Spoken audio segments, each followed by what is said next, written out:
Kembali kita bertemu di buku Berpikir dan Berjiwa Besar di sesi kedua periode ke-7 dengan judul Jika Anda Percaya, Pikiran Anda Mencari Jalan untuk Melaksanakannya. Eksperimen ini mempunyai satu maksud. Jika Anda percaya sesuatu itu mungkin, pikiran Anda akan bekerja bagi Anda untuk membuktikan mengapa hal ini tidak mungkin. Akan tetapi jika Anda benar-benar percaya sesuatu dapat dilakukan, pikiran Anda akan bekerja bagi Anda dan membantu Anda mencari jalan untuk melaksanakannya. Percaya sesuatu dapat dilakukan melicinkan jalan untuk solusi yang kreatif. Percaya sesuatu tidak dapat dilakukan adalah cara berpikir yang destruktif. Hal ini berlaku pada semua situasi, besar dan kecil. Para pemimpin politik yang tidak benar-benar percaya bahwa perdamaian dunia dapat dicapai akan gagal mencapainya, karena pikiran mereka tertutup bagi cara-cara kreatif untuk menghasilkan perdamaian. Ahli ekonomi yang percaya depresi bisnis tidak dapat dihindari, tidak akan mengembangkan cara-cara kreatif untuk mematahkan siklus bisnis tersebut. Beginilah pula Anda dapat menemukan cara-cara untuk menyukai seseorang. Jika Anda percaya Anda dapat melakukannya, Anda dapat menemukan cara untuk membeli rumah baru yang lebih besar jika Anda percaya Anda dapat melakukannya. Kepercayaan melepaskan kekuatan kreatif. Ketidakpercayaan menjadi rem bagi berpikir kreatif. Percayalah, dan Anda pun akan memulai berpikir secara konstruktif. Pikiran Anda akan menciptakan jalan jika Anda mengizinkannya. Sekitar 2 tahun yang lalu, seorang pemuda meminta saya menolongnya menemukan pekerjaan dengan masa depan yang lebih baik. Ia saat itu bekerja sebagai juru tulis di bagian kredit sebuah perusahaan yang melayani pesanan lewat pos, dan ia merasa bahwa ia tidak mengalami kemajuan sama sekali. Kami berbicara mengenai riwayat kerjanya dan apa yang ia ingin kerjakan. Sesudah mengetahui sesuatu tentang dirinya, saya berkata, "Saya sangat mengagumi Anda karena ingin menaiki jenjang menuju pekerjaan yang lebih baik dan tanggung jawab yang lebih besar. Akan tetapi, untuk memulai dalam pekerjaan jenis yang Anda inginkan mensyaratkan gelar profesional sekarang ini. Boleh saya sarankan Anda agar mengikuti kelas malam untuk mendapatkan gelar yang diperlukan. Kemudian saya yakin Anda dapat memperoleh pekerjaan yang Anda inginkan di perusahaan yang Anda inginkan." Bulan lalu ia lulus dalam ujian akhirnya dan bekerja sebagai manajemen trainee untuk sebuah perusahaan besar. Ia saat ini berusia 24 tahun, menikah dan mempunyai 1 anak, dan 1 lagi segera menyusul. Akan tetapi, ia berhasil meyakinkan dirinya sendiri bahwa ia tetap dapat meluangkan waktu untuk belajar secara berhasil, dan ia memang berhasil. Di mana ada kemauan, di situ ada jalan. Percayalah, sesuatu itu dapat dilakukan. Inilah dasar bagi berpikir kreatif. Di bawah ini adalah 2 saran untuk membantu Anda mengembangkan kekuatan kreatif melalui kepercayaan. 1. Hapuskan kata tidak mungkin, baik dari pikiran Anda maupun kosakata pembicaraan Anda. Tidak mungkin adalah kata kegagalan. Pikiran ini tidak mungkin memulai reaksi berantai dari pikiran lain menjadi membuktikan bahwa Anda benar. 2. Pikirkan sesuatu yang istimewa yang selama ini Anda ingin lakukan, tetapi Anda merasa Anda tidak dapat melakukannya. Sekarang buatlah suatu daftar alasan mengapa Anda dapat melakukannya. Banyak dari kita mengalahkan dan menaklukkan keinginan kita hanya karena kita berkonsentrasi pada mengapa kita tidak dapat, sementara satu-satunya hal yang layak untuk konsentrasi mental kita adalah mengapa kita dapat. Belum lama ini saya membaca suatu artikel koran yang mengatakan bahwa ada terlalu banyak wilayah atau negara bagian di kebanyakan negara.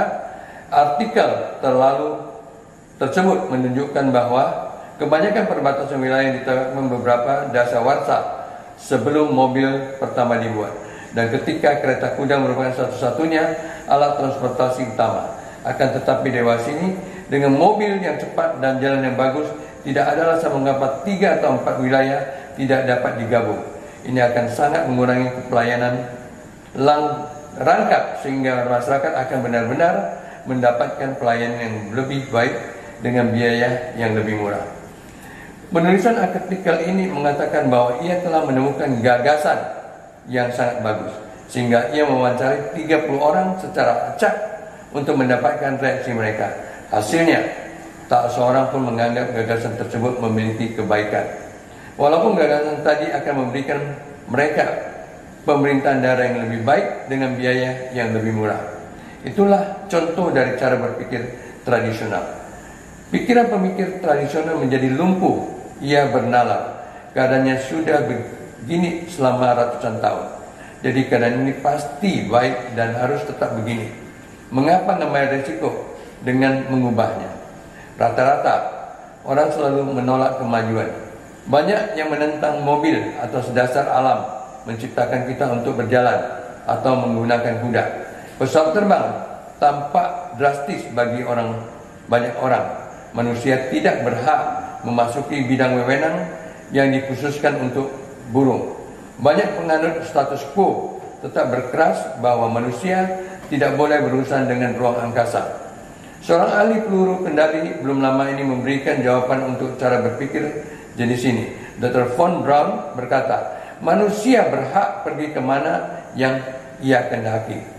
Sekitar tahun 1900, seorang wiraniaga menemukan suatu prinsip ilmiah, manajemen penjualan. Prinsip ini mendapat banyak publisitas dan bahkan dimuat di dalam beberapa buku teks.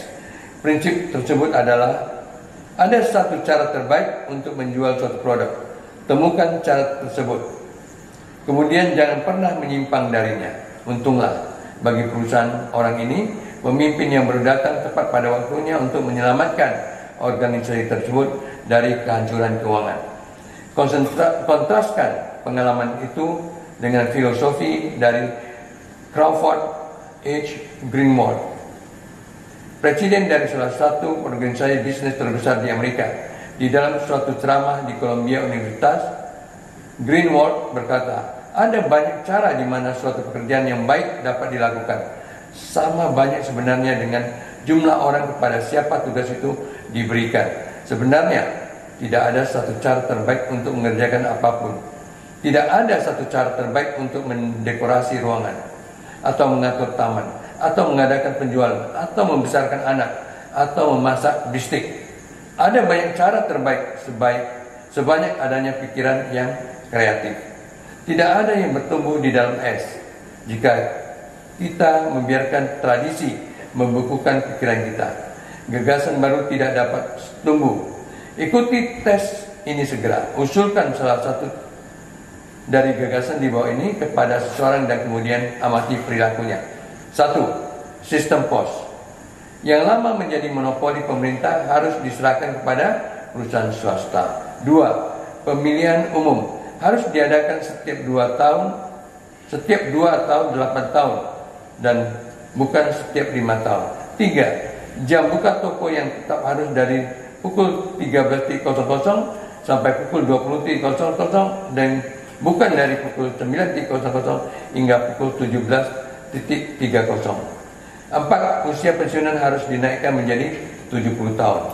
Apakah gagasan ini disehat atau praktis? Bukan soal. Yang penting adalah bagaimana orang bereaksi terhadap saran seperti ini. Jika ia menertawakan gagasan tersebut dan tidak memikirkannya kembali, dan mungkin 95% akan menertawakannya. Peluangnya adalah orang tersebut menderita kelumpuhan tradisi. Akan tetapi, seseorang di antara 20 yang mengatakan, itu gagasan yang menarik, ceritakan lebih banyak kepada saya, mempunyai pikiran yang diubah menjadi kreativitas. Cara berpikir tradisional adalah musuh nomor 1 untuk orang yang tertarik pada program keberhasilan pribadi yang kreatif. Cara berpikir tradisional membekukan pikiran Anda, menghambat kemajuan Anda, mencegah Anda mengembangkan kekuatan kreatif. Berikut ini adalah 3 cara untuk memeranginya. 1. Jadilah orang yang bersedia menerima gagasan. Sambut baik gagasan. Hancurkan pikiran penghalang seperti tidak akan berhasil, tidak dapat dikerjakan, ini tidak ada gunanya, dan ini tidak akan bodoh. Seorang teman saya yang sangat sukses menjabat posisi senior di sebuah perusahaan asuransi berkata kepada saya tidak berpretensi menjadi eksekutif terpandai di dalam perusahaan. Akan tetapi, saya kira saya adalah spons terbaik di dalam industri asuransi. Saya selalu berusaha menyerap semua gagasan bagus sedapat mungkin. 2. Jadilah orang yang suka bereksperimen. Dobraklah rutinitas yang tetap. Pergilah ke restoran baru, beli buku baru, kunjungi teater baru, dapatkan teman baru, ambil rute yang berbeda di tempat kerja pada hari tertentu. Ambil jenis liburan yang berbeda tahun ini, sesuatu yang baru dan berbeda akhir pekan ini. Jika Anda bekerja di bagian distribusi, kembangkan minat Anda produksi, akunting, keuangan, dan unsur lain dalam bisnis. Ini memberi Anda keluasan pengetahuan dan menyiapkan Anda untuk tanggung jawab yang lebih besar. 3. Jadilah progresif, bukan regresif. Bukan itulah cara kami biasa mengerjakannya, maka kami harus mengerjakannya dengan cara itu.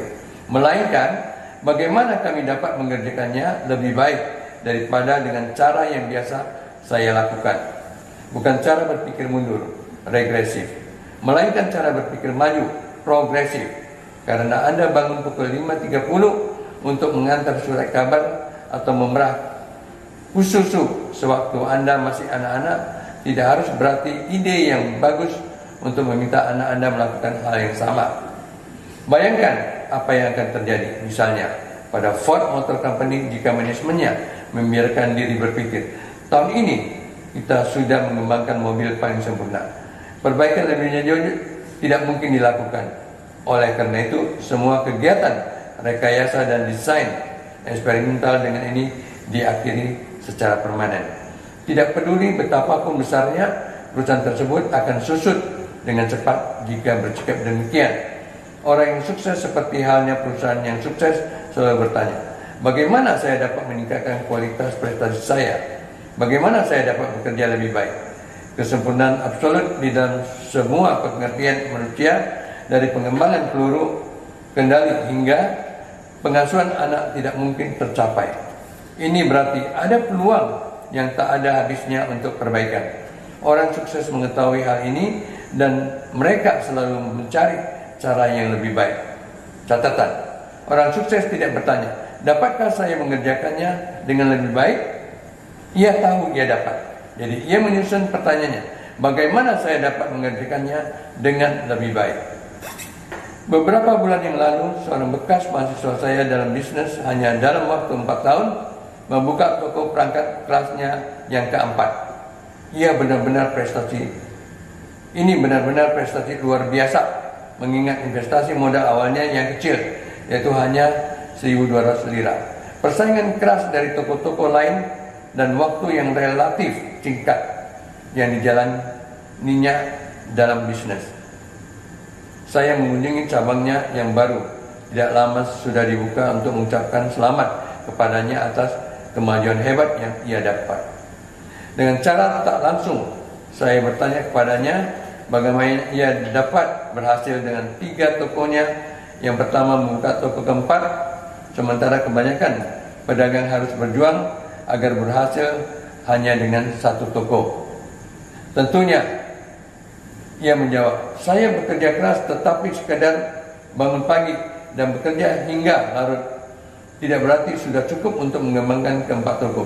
Kebanyakan orang di dalam lini bisnis saya bekerja keras. Hal utama yang saya kaitkan dengan keberhasilan saya adalah program perbaikan mingguan yang saya buat sendiri. Program perbaikan mingguan kedengarannya menarik sekali. Bagaimana cara kerjanya? Saya bertanya. Sebenarnya tidak ada yang perlu diuraikan. Ia melanjutkan, ini cuma rencana untuk membantu saya bekerja lebih baik sementara setiap minggu berjalan. Agar cara berpikir maju saya tetap pada jalurnya, saya membagikan pekerjaan saya ke dalam 4 elemen: pelanggan, karyawan, barang dagangan, dan promosi. Sepanjang minggu saya membuat catatan dan menuliskan gagasan mengenai bagaimana saya dapat memperbaiki usaha saya.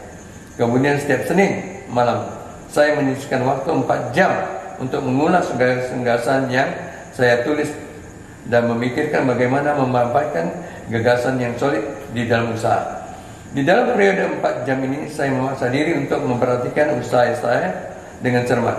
Saya tidak sekedar mengharapkan lebih banyak pelanggan Anda akan berbelanja di toko Anda. Saya malah bertanya kepada diri sendiri, apa yang dapat saya lakukan untuk menarik lebih banyak pelanggan? Bagaimana saya dapat mengembangkan pelanggan tetap yang loyal? Ia melanjutkan menjabarkan banyak inovasi kecil yang membuat 3 tokonya yang pertama begitu berhasil. Hal-hal seperti cara yang mengatur barang dagangan di dalam tokonya, teknik menjualnya yang membuat orang yang tadinya tidak berniat membeli akhirnya membeli. Rencana kredit yang ia rancang ketika ia banyak pelanggannya tidak bekerja karena ada pemogokan kontes yang ia selenggarakan selama musim sepi. Saya bertanya kepada diri sendiri, apa yang dapat saya kerjakan untuk memperbaiki penawaran barang dagangan saya? Dan saya mendapatkan gagasan. Saya akan berikan sebuah contoh. 4 minggu yang lalu, terpikir oleh saya bahwa saya seharusnya melakukan sesuatu untuk membuat lebih banyak anak datang ke toko. Saya berharap seandainya saya mempunyai sesuatu di sini untuk menarik anak-anak ke toko saya, maka saya juga akan menarik lebih banyak orang tua. Saya terus berpikirkan hal ini dan kemudian gagasan tersebut muncul. Bariskan mainan kecil untuk anak usia 4 hingga 8 tahun. Cara ini berhasil. Mainan tersebut hanya membutuhkan tempat sedikit dan saya memperoleh keuntungan besar dari mainan tersebut. Namun, yang paling penting adalah mainan tersebut menaikkan jumlah pelanggan toko. Percayalah kepada saya. Ia melanjutkan. Rencana perbaikan mingguan tersebut berhasil dengan bertanya kepada diri sendiri secara sadar. Bagaimana saya dapat melakukan pekerjaan yang lebih baik? Saya menemukan jawabannya. Jarang sekali pada hari Senin malam saya tidak memikirkan suatu rencana atau teknik yang membuat ikhtisar laba rugi saya tampak lebih baik. Dan saya belajar sesuatu yang lain mengenai seni dagang yang berhasil pula. Sesuatu yang saya kira semua orang yang terjun ke dalam bisnis sendiri harus mengetahuinya. Apa itu? Saya bertanya. Cuma ini. Yang penting bukan apa yang Anda ketahui pada waktu Anda memulai, melainkan apa yang Anda pelajari dan Anda gunakan sesudah Anda membuka pintu. Keberhasilan besar mencerahkan orang terus-menerus menetapkan standar yang lebih tinggi untuk diri sendiri dan orang lain. Orang yang mencari cara-cara untuk meningkatkan efisiensi, untuk mendapatkan lebih banyak keluaran dengan biaya yang lebih rendah, mengerjakan lebih banyak dengan lebih sedikit tenaga. Keberhasilan puncak hanya diperuntukkan bagi jenis orang yang berpendirian. Saya dapat mengerjakannya dengan lebih baik.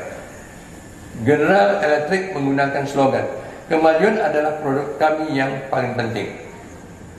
Mengapa tidak menjadikan kemajuan sebagai produk Anda yang paling penting? Filosofi. Saya dapat mengerjakannya dengan lebih baik, menghasilkan mukjizat ketika Anda bertanya kepada diri sendiri, bagaimana saya dapat bekerja dengan lebih baik?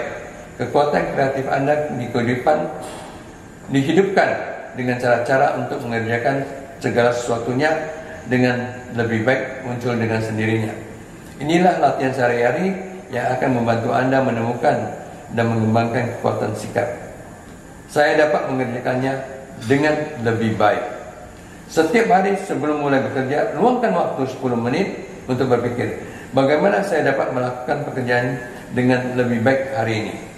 Tanyakan, apa yang dapat saya lakukan untuk pelanggan saya? Bagaimana saya dapat meningkatkan efisiensi pribadi saya? Latihan yang sederhana, tetapi manjur.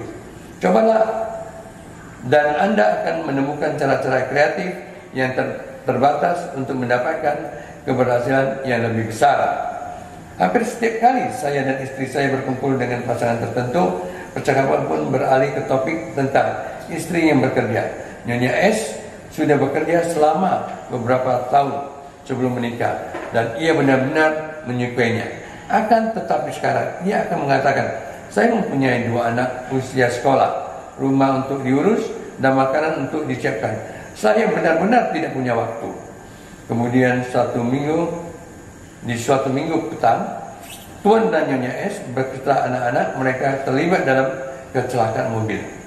Nyonya S dan anak-anak lolos dan dari cedera serius, tetapi Tuan S mengalami cedera punggung yang membuatnya lumpuh secara permanen. Sekarang Nyonya S tidak punya pilihan selain bekerja. Ketika kami menemuinya beberapa bulan sesudah kecelakaan tersebut, kami heran melihat betapa baik ia telah menyesuaikan diri dengan tanggung jawabnya yang baru. Anda tahu, ujarnya, 6 bulan yang lalu saya tidak pernah memimpikan dapat mengurus rumah dan kerja purna waktu. Namun, sesudah kecelakaan tersebut, saya benar-benar memutuskan bahwa saya harus dapat meluangkan waktu. Percayalah, efisiensi meningkatkan 100%. Saya mendapatkan banyak hal yang saya kerjakan selama ini tidak perlu dikerjakan sama sekali. Kemudian saya merasakan bahwa anak-anak dapat dan mau membantu saya. Saya melihat lusinan cara untuk menghemat waktu. Lebih sedikit perjalanan ke toko, lebih sedikit menonton TV, kurangi telepon, kurangi hal-hal yang menghabiskan waktu. Pengalaman memberikan kami suatu pelajaran. Kapasitas adalah keadaan pikiran. Berapa banyak yang dapat kita kerjakan bergantung pada beberapa banyak kita berpikir tidak dapat melakukannya. Jika Anda benar-benar percaya Anda dapat mengerjakan lebih banyak, pikiran Anda berpikir secara kreatif dan memperlihatkan caranya kepada Anda. Seorang eksekutif bank mengisahkan pengalaman pribadinya mengenai kapasitas kerja. Salah seorang dari para eksekutif di bank meninggalkan kami dengan pemberitaan yang sangat mendadak. Ini membuat kami benar-benar repot. Lebih-lebih orang yang pergi itu selama ini mengerjakan tugas yang penting, dan pekerjaan tidak dapat ditangguhkan atau ditinggalkan begitu saja tanpa dikerjakan. Sehari sesudah ia pergi, kepala departemen memanggil saya dan menjelaskan kepada saya bahwa ia sudah berbicara secara individual dengan 2 eksekutif lain yang bekerja bersama saya. Bertanya apakah mereka dapat membagi pekerjaan orang yang pergi tersebut hingga penggantinya didapatkan. Tak seorang pun dari mereka menolak mentah-mentah. Ia berkata, tetapi masing-masing mengatakan bahwa dirinya sudah sibuk sekali dengan pekerjaan yang mendesak. Saya ingin tahu, apakah Anda dapat membantu kami untuk sementara waktu? Sepanjang karir kerja saya sudah belajar untuk tidak menolak apa yang tampak seperti suatu peluang. Jadi saya setuju dan berjanji melakukan yang terbaik untuk menangani semua pekerjaan yang orang yang keluar tersebut dan juga menyelesaikan tugas-tugas saya sendiri. Kepala departemen sangat senang. Saya berjalan keluar kantornya dengan mengetahui bahwa saya sudah mengambil tugas yang besar. Saya sama sibuknya dengan 2 karyawan lain yang menolak tugas ekstra ini. Akan tetapi, saya bertekad menemukan jalan untuk menangani kedua pekerjaan. Saya menyelesaikan pekerjaan saya sendiri siang itu, dan ketika kantor tutup, saya duduk untuk memikirkan bagaimana saya dapat meningkatkan efisiensi pribadi saya. Saya mengambil pensil dan menuliskan setiap gagasan yang muncul. Dan Anda tahu, saya mendapatkan beberapa gagasan yang sangat bagus, seperti menyusun pengaturan dengan sekretaris saya untuk menyalurkan semua telepon rutin untuk saya selama jam tertentu setiap hari, mengumpulkan semua telepon keluar selama jam tertentu, mengurangi jam rapat saya yang biasa dari 15 menit menjadi 10 menit, memberikan semua dikte saya pada satu kesempatan sekaligus setiap hari. Saya juga melihat sekretaris saya dapat dan bersemangat untuk mengambil alih beberapa pekerjaan kecil yang menghabiskan waktu untuk saya. Saya sudah berada di dalam posisi saya yang sekarang selama 2 tahun, dan terus terang saya heran mendapatkan berapa banyak ketidakefisienan yang saya biarkan masuk. Dalam 1 minggu saya mendiktekan surat 2 kali lebih banyak dibandingkan sebelumnya, menangani 50% lebih banyak percakapan telepon, mengikuti rapat 1,5 kali lebih banyak, semua tanpa beban. 2 minggu berlalu, atasan saya memanggil saya ke kantornya. Ia memuji pekerjaan yang baik. Ia melanjutkan dan mengatakan bahwa ia sudah memeriksa beberapa orang baik dari dalam maupun dari luar bank. tetapi ia belum menemukan orang yang tepat untuk pekerjaan yang lowong tersebut. Kemudian ia mengakui bahwa ia sudah membicarakan persoalan tersebut dengan para direktur dan mereka memberikan wewenang untuk menggabungkan kedua pekerjaan, menempatkan keduanya di bawah tanggung jawab saya dan memberikan saya kenaikan gaji yang besar. Saya membuktikan kepada diri saya sendiri bahwa berapa banyak yang dapat saya kerjakan bergantung pada berapa banyak saya pikir saya dapat saya kerjakan.